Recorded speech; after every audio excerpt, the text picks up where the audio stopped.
நான் இந்த 100 நாள் நடைபயணம் நான் மேற்கொள்வது அந்தந்த பகுதியில் இருக்கிற பிரச்சனைகளை முன்னிலைப்படுத்தி பேசி அழுத்தம் கொடுத்து போராட்டம் நடத்தி மக்களுக்கு விழிப்புணர்வு ஏற்படுத்திட்டு வரேன். நான் இப்ப போனதுனால நிறைய மாற்றங்கள் வந்துட்டு இருக்கு. இது நான் பெருமையா சொல்லல, பட் நான் ஒவ்வொரு பகுதியிலும் நான் போறதுனால அந்த பகுதியில் இருக்கிற இப்ப நான் அன்னைக்கு போய் கிருஷ்ணகிரியில விவசாயிகளை பத்தி பார்த்து பேசி அவங்க பிரச்சனை அடுத்த நாளே அதை எடுத்து பேசுறேன். கிருஷ்ணகிரியில அங்க எண்ணெய் கோல் புதூர் படைதளா திட்டம் நிறுத்திட்டாங்க.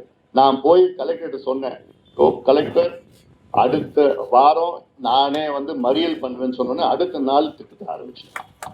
இப்படி பல பகுதியில நந்தன் கால்வாய் திட்டம் திருவண்ணாமலையில போய் பேசினேன். நந்தன் கால்வாய் திட்டம் இப்ப அங்க இருக்கிற மந்திரி நம்ம எத்திராஜுலு வஜ்ரவேலு என்கின்ற ஏவாவேலு அவர் இப்போ அந்த திட்டத்தை நான் பண்ண போறோம். இதெல்லாம் நம்ம பேசிருக்கோம். இப்ப நேரு என்ன பண்றான்னு பார்க்கலாம். அவர்கிட்ட சொல்லி பேசிடலாம். திட்டத்தை நமக்கு வரணும், அவ்வளவுதான். அறிவிச்சு பண்ண போறாங்க, விளம்பரப்படுத்தி போறாங்க. இன்னும் 6 மாசத்துல ஒன்றும் பண்ண முடியாது உங்களால. அது வேற. அட்லீஸ்ட் எல்லா கட்சியும் இது பேசட்டுமே. காவிரி டெல்டாவை பாதுகாக்கப்பட்ட மண்டலமா யார் முதல் சொன்னது?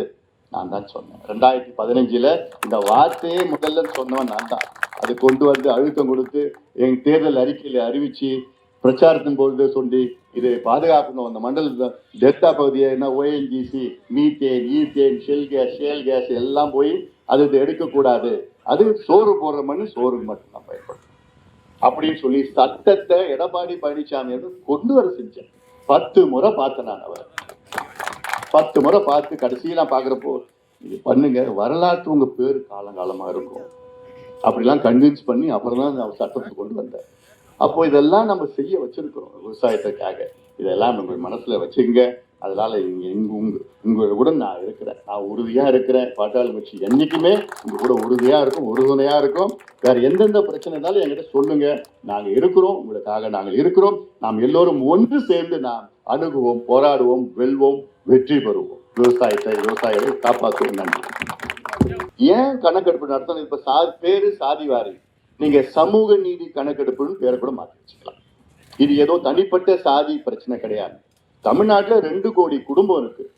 இந்த 2 கோடி குடும்பம் எப்படி இருக்குது, என்ன நிலையில் இருக்குன்னு ஒரு கணக்கெடுப்பு நடத்தணும். நடத்தினாதான் அந்த குடும்பத்துல என்னென்ன எப்படி குடும்பம் இருக்கு. இப்போ ஒரு உதாரணம், இப்போ ஐயா சொன்னார்ல, சலவை தொழிலாளர்கள் இருக்கிறாங்க. சலவை தொழிலாளர்கள் தமிழ்நாட்டுல எத்தனை பேர் இருக்கிறாங்க, அவங்க என்ன நிலையில இருக்கிறாங்க, அவங்களுக்கு வீடு இருக்கா இல்ல குடிசையில் இருக்கிறாங்களா, அவங்க வீட்டுல எத்தனை பேர் படிச்சிருக்கிறாங்க, அவங்க எத்தனை பேர் பட்டதாரிகள், எத்தனை அரசு வேலை, எத்தனை தனியார் வேலை, எவ்வளவு சம்பளம், வீட்டுல பாத்ரூம் இருக்குதா, கரண்ட் இருக்குதா, பைக் இருக்குதா, ஸ்கூட்டர் இருக்குதா, இப்படி ஒரு கணக்கெடுப்பு நடத்தணும்.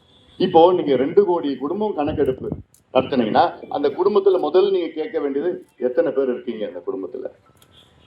ஆக இது கிடைக்காதவங்களுக்கு கொடுக்கறதா சமூக நீதி. ஆனா இந்த கணக்கெடுப்பு நான் நடத்த மாட்டேன், எனக்கு அதிகாரம் இல்லை என்று தொடர்ந்து முதலமைச்சர் ஸ்டாலின் அவர்கள் ஒரு பொய்யை சொல்லி வருகிறார்கள். எவ்வளவு பெரிய பொய் தெரியுமா? இதுல ஏன் பொய்ன்னு நான் சொல்றேன்னா, இதே மற்ற மாநிலங்கள் எடுத்து முடிச்சுட்டாங்க. கர்நாடகாவில் 2015 எடுத்தாங்க. இப்போ இந்த மாசம் 22ஆம் தேதி, அதாவது 4 நாளுக்கு முன்னாடி 2வது முறை எடுக்க ஆரம்பிச்சுட்டாங்க கர்நாடகாவில். பீகார்ல 23 எடுத்து முடிச்சுட்டாங்க. தெலுங்கானாவில் போன வருஷம் எடுத்து முடிச்சுட்டாங்க. ஒரிசாவில் போன வருஷம் எடுத்து முடிச்சுட்டாங்க. ஆந்திராவிலையும் ஜார்க்கண்ட்லையும் எடுத்துட்டு இருக்கிறாங்க. எடுத்து என்ன பண்ணிட்டாங்க தெரியுமா? ஒரிசாவில் எடுத்த உடனே 96 லட்சம் குடும்பங்கள் ஒரிசாவில் அவங்களுக்கு மாதம் வருமானம் 6000 ரூபாய்க்கு குறைவா இருக்குன்னு கண்டுபிடிச்சிருக்காங்க. 96 லட்சம் குடும்பங்களுக்கு. 64 லட்சம் குடும்பங்கள் குடிசையில் சொந்த வீடு இல்லை பீகார்ல. அப்ப என்ன பண்ணிருக்கிறாங்க, அந்த சொந்த வீடு இல்லாத வீடு கட்டி கொடுக்குறாங்க அரசு. 96 லட்சம் குடும்பங்களுக்கு 2 லட்சம் ரூபாய் கொடுத்துருக்காங்க அரசு. எதுக்கு? சுய வேலை கொடுத்துருக்காங்க. அப்ப கணக்கெடுப்பு நடத்தினா தானே தெரியும் அது எந்த சமுதாயம் இருந்தாலும் சரி, அது விவசாயிகள் இருந்தாலும், எந்த சமுதாயம் இருந்தாலும், எந்த மதத்தை சார்ந்தவர்கள் இருந்தாலும் என்ன நிலையில வாழ்ந்துட்டு இருக்கிறாங்க தெரியல. இன்னைக்கு காலையில கர்நாடகா கோர்ட்ல நீதிமன்றத்துல வழக்கு போட்டாங்க. கர்நாடகாவில் கணக்கெடுப்பு நடத்தக்கூடாது நீதிமன்றத்தில் வழக்கு போட்டாங்க. நீதிபதி என்ன தீர்ப்பு கொடுத்தாங்க தெரியுமா? இன்னைக்கு கர்நாடகா அரசு கணக்கெடுப்பு நடத்துவது கர்நாடக அரசினுடைய உரிமை. கணக்கெடுப்பு தாராளமா கர்நாடக அரசு நடத்தலாம், எந்த தடையும் கொடுக்க மாட்டோம் சட்டத்துல இருக்குன்னு கர்நாடகா நீதிமன்றம், உயர் நீதிமன்றம் அந்த வழக்கை தள்ளுபடி பண்ணியிருக்கு. ஆனா நம்ம ஸ்டாலின் என்ன சொல்றாரு, எனக்கு அதிகாரம் இல்லைங்க, மத்திய அரசு தான் எடுக்கணும். எவ்வளோ பெரிய ஒரு பொய்யை சொல்லி கொண்டிருக்கின்ற ஸ்டாலின் அவர்களே.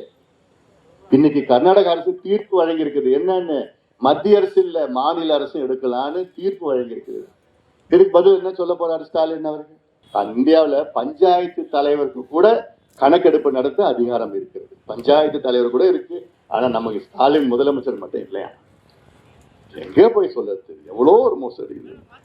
மற்ற மாநிலங்களுக்கெல்லாம் இருக்குது, ஆனா தமிழ்நாடு அரசுக்கு இல்லையா? ஏன்னா தமிழ்நாடு ஜப்பான்ல இருக்குது, தமிழ்நாடு இந்தியாவில் இல்லப்பில் இருக்கு.